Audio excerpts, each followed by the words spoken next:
প্রিয় বন্ধুরা, ভালো আছো সব? আজকে তোমাদের আলোচনার বিষয় হচ্ছে ভারতীয় সংবিধান। এখন বিষয় হলো সংবিধানটা কি।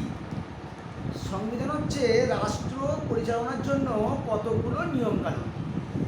এখানে বলে রাখি, এই সংবিধান এমন একটি বিষয় যেটা তোমাদের বিভিন্ন কম্পিটিটিভ পরীক্ষায় এখান থেকে নানা প্রশ্ন এসে থাকে।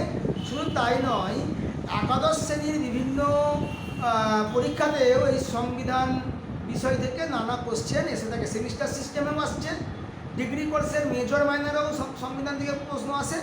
আবার ওই আন্ডারস্ট্যান্ডিং ইন্ডিয়া ডিগ্রি কোর্সের যে বিষয়টা আছে সেখানেও সংবিধান একটি গুরুত্বপূর্ণ অধ্যায় বা চ্যাপ্টার হয়ে দাঁড়িয়েছে। এবার সংবিধানটা কি?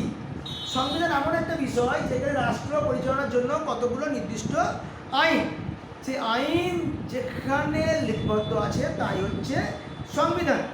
এই সংবিধানের যে জনক তাকে বলা হয় doctor B R. Ambedkar. Doctor B R. আম্বেদকরকে বলা হয় ভারতীয় সংবিধানের স্থপতি।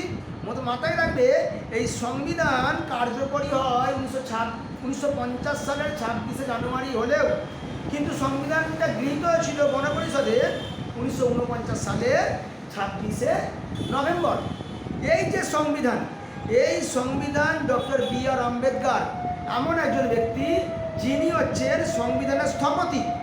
এই সংবিধান গণপরিষদ যখন গঠিত হয় 1946 সালের 6 ডিসেম্বর, যে গণপরিষদ গঠিত হলো এর খসড়া কমিটির চেয়ারম্যান করা হয়েছিল ডক্টর বি.আর. আম্বেদকরকে, ভীমারাও রামজি আম্বেদকরকে।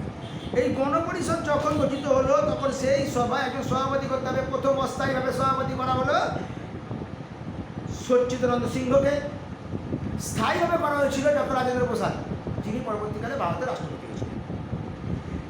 এই গণপরিষদ গঠনের সময় অস্থায়ীভাবে কার্যকরী সভাপতি যেমন সচ্চিদানন্দ সিংহকে করা হয়েছে, ঠিক একইভাবে গণপরিষদের যখন প্রথম অধিবেশন বসে তখন সংবিধানে কি থাকবে কি না থাকবে এই নিয়ে আলোচনা শুরু হয়। মোট 11টা অধিবেশন বসছিল গণপরিষদ গঠন করার জন্য, মোট 11টা অধিবেশন। প্রথম অধিবেশন 1946 সালের 9 ডিসেম্বর শুরু হয়। কেমন চলে 23 ডিসেম্বর পর্যন্ত, দীর্ঘদিন এই অধিবেশন চলে। এরপর ওখানে কিছু আলোচিত হয় যে কি কি থাকবে না থাকবে। দেশ বিদেশের ব্রিটেন, আমেরিকা, কানাডা, বিভিন্ন দেশ থেকে নানা ভালো ভালো দিকগুলো ভারতীয় সংবিধানে স্থান দেওয়া হয়। এই সংবিধানে নানা শ্রেণীর লোক অংশগ্রহণ করে এই সংবিধান গঠন করার জন্য। বেশিরভাগই ছিলেন ভারতীয় আইনজীবী। ওই জন্য আইভার জেনিংস এই ভারতীয় সংবিধান যখন রচনা হয়, গণপরিষদ যখন গঠিত হয় তখন বলেছিলেন এটা কি আইনজীবীদের স্বর্গ। যাই হোক, 1946 সালের 9 ডিসেম্বর থেকে 23 ডিসেম্বর এই গণপরিষদ গঠনের জন্য প্রথম অধিবেশন বসল। দ্বিতীয় অধিবেশন তার কয়েকদিন পরেই 47 সালের 21 থেকে 26শে জানুয়ারি, এই কদিন ধরে বসেছিল। আবার একটি তৃতীয় অধিবেশন 22 এপ্রিল থেকে 2রা মে, কবে না 47 সালে, 1947 সালে। আবার 1947 সালের 14 জুলাই থেকে 31 জুলাই গণপরিষদ গঠন করার জন্য তার 4র্থ অধিবেশন বসল। বিশেষ অধিবেশনে গঠন করা হলো মধ্যরাত্রিতে, যেদিন স্বাধীন হবে ঠিক সেই সময় 1947 সালের 14ই আগস্ট মধ্যরাত্রিতে গণপরিষদের বিশেষ অধিবেশন বসল। গণপরিষদ অধিবেশনগুলো প্রত্যেকটাই কিন্তু প্রথম অধিবেশন দিল্লিতে বসেছিল ঠিকই, কিন্তু বিভিন্ন অধিবেশন বিভিন্ন জায়গায় ভারতবর্ষের বিভিন্ন প্রান্তে এই অধিবেশনগুলো আয়োজন করা হয় এবং সেখানে নানা বিষয় নিয়ে আলোচনা হয়। কোন অধিবেশনে কি বিষয়টা আলোচিত হলো সেগুলো থাকছেই, এবং সেই আলোচনার বিষয়বস্তু আইনের মধ্যে কি গৃহীত হবে না গৃহীত হবে সমস্ত কিছুই এই নানা আইনজীবীরা সেই সব বিষয়টা নিয়ে আলোচনা করেছিলেন। Doctor B R. Ambedkar, Alladi Krishnaswami Ayyar, doctor N Gopalaswami, K A. Munshi, Syed Mohammad Shahidullah, B L. Mitra, P D. Khaitan, এই সমস্ত আইনজীবীরা এরা গণপরিষদের খসড়া কমিটির সঙ্গে যুক্ত হয়ে এরাই নানা তথ্যগুলো তুলে ধরলেন। এইগুলো প্রয়োজন। এই গণপরিষদ গঠনের সময় কেন্দ্রীয় আইনসভার প্রথম যিনি অধ্যক্ষ হয়েছিলেন তার নাম জি.ভি. মবলঙ্কর। পঞ্চম অধিবেশনটা বসেছিল 47 সালের 20 আগস্ট থেকে 29 আগস্ট পর্যন্ত।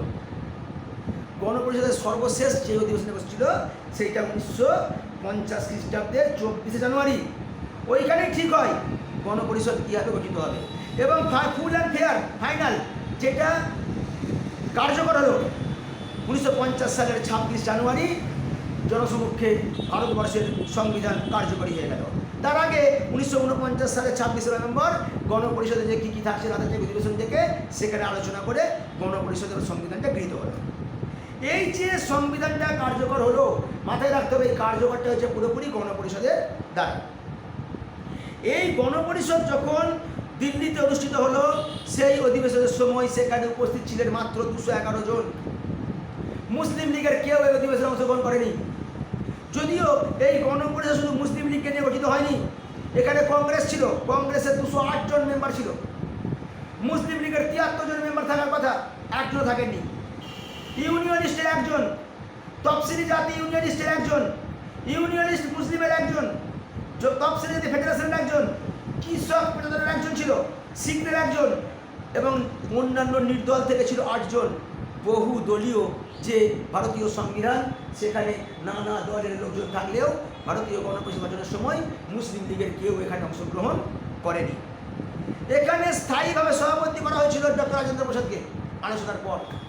যে ডক্টর রাজেন্দ্র প্রসাদই বিভিন্ন সভায় স্থায়ীভাবে হবে, কিন্তু প্রথম অস্থায়ীভাবে করা হলেও সচিদানন্দ সিংহকে তারপর থেকে আর কিন্তু সচিদানন্দ সিংহকে সভাপতি করা হয়নি। সভাপতি ছিলেন ডক্টর রাজেন্দ্র প্রসাদ, তিনি ছিলেন স্থায়ী সভাপতি। এই গণপরিষদ যখন প্রয়োজন, সংবিধান রচনা প্রয়োজন, এই কথাটা প্রথম 1934 সালে এম.এন. রায়, মানবেন্দ্র রায়ের মাথায় প্রথম এসেছিলেন। মানবেন্দ্র রায়ের মাথায় প্রথম এটা আসে। তারপর থেকে বিভিন্ন সময় আলোচনা চলে। 38 সালে, 1938, 1940, 1942, পরবর্তীকালে 1946 সালে 6 ডিসেম্বর এটা পুরোপুরিভাবে মানুষজন এই সংবিধানের পরিণতরা তারা আলোচনা করে স্থির করল। বিভিন্ন অধিবেশন হয়েছে, বিভিন্ন অধিবেশনে নানা আলোচিত হয়েছে। 2 বছর 11 মাস 18 দিন ধরে, 2 বছর 11 মাস 18 দিন ধরে এই সংবিধানের বিভিন্ন সময়ে নানা আলোচনার মধ্য দিয়ে নানা প্রস্তাব উঠে আসে। সেই প্রস্তাবে আলোচিত হয় কী কী থাকবে, কী কী না থাকবে। সেই হিসাবে এই গণপরিষদ গঠনের সময় এখানে যদিও 7365টা সংশোধনী আসে, 7365টা সংশোধনী আসে, তার মধ্যে 2473টা বিষয়ের উপর আলোচনা হয়। এই আলোচনা করার পর ঠিক হয় যে 395টা ধারা, একটি প্রস্তাবনা এবং 8টা তফসিল থাকবে। এই একটি প্রস্তাবনা সহ 395টা ধারা, বহু উপধারা আর 8টা তফসিল নিয়ে ভারতবর্ষের সংবিধান রচিত হলো। 1949 সালের 24 জানুয়ারি শেষ অধিবেশনে গৃহীত হলো, পাস হয়ে গেল। আর 26 জানুয়ারি 1950 সালে এটা কার্যকর হয়ে গেল। কিন্তু এখন বর্তমানে এই ভারতীয় সংবিধানে প্রস্তাবনা তো আছে 460টা ধারা, আছে বহু উপধারা, আরও আছে 12টা তফসিল। সেই জন্য এতখানি কাহিনীকে নিয়ে এত আইন, এত ধারা, এত উপধারা, তফসিল, এই সব সম্মিলিত ভারতীয় সংবিধান বলে ভারতীয় সংবিধানকে বলা হয় বিশ্বের বৃহত্তম লিখিত সংবিধান। এই সংবিধান যেখানে ব্যাখ্যাকর্তা হয়, সংবিধানের ব্যাখ্যাকর্তা হচ্ছে সুপ্রিম কোর্ট। সুপ্রিম কোর্টে ব্যাখ্যা দিয়েছিলেন। আর এখানে সংবিধান রচনার সময় 21 জন নেতৃত্ব ছিল, তার মধ্যে 11 জন ছিল আইনবিদ। এই 11 জন আইনবিদ থাকার জন্য এই সংবিধানকে আইভর জেনিংস বলেছেন আইনজীবীদের স্বর্গ। শুধু তাই নয়, এখানে 208 জন কংগ্রেসের নেতা ছিলেন। সেই জন্য অনেকে, বিশেষ করে ভাইকাউন্ট সাইমন, একে বলেছেন যে কংগ্রেসের সভাসদ, আবার কেউ বলেছেন হিন্দুদের সভাগৃহ। গণপরিষদ কমিটিতে 2টো কমিটি ছিল, একটা খসড়া কমিটি আর একটা উপদেষ্টা কমিটি। এই গণপরিষদে কংগ্রেসের আলগ্রাভি গ্রেনভিল অস্টিন উল্লেখ করলেন, যেটা কংগ্রেসের আলগ্রাভি, অলিগ্রাভি। এর যিনি সহসভাপতি ছিলেন তার নাম হচ্ছে হরেন্দ্র কুমার মুখোপাধ্যায়। গণপরিষদে যখন গঠিত হলো সেখানে 22টা ভারতীয় সংবিধানের অংশ 22টা ভাষাও এখানে স্বীকৃত পেয়েছে। এই সংবিধান তোমাদের যে গুরুত্বপূর্ণ দিক, এই সংবিধান থেকে বিভিন্ন সময়ে বিভিন্ন রকম প্রশ্ন তোমাদের এসে থাকে, কম্পিটিটিভ পরীক্ষায় বলো, আর তোমাদের ওই আন্ডারস্ট্যান্ডিং ইন্ডিয়া বা একাদশ শ্রেণীর পরীক্ষায় বা তোমাদের ডিগ্রি কোর্সের বিভিন্ন পরীক্ষাতেও রাষ্ট্রবিজ্ঞান বিষয়ক এই সংবিধান থেকে নানা প্রশ্ন আসে। তোমরা একটু ভালো করে ভিডিওটা খেয়াল করো, দেখো, লক্ষ্য রেখো, আর ভালো লাগলে অবশ্যই সাবস্ক্রাইব, কমেন্ট এবং শেয়ার করে দিও। ভালো থেকো সবাই।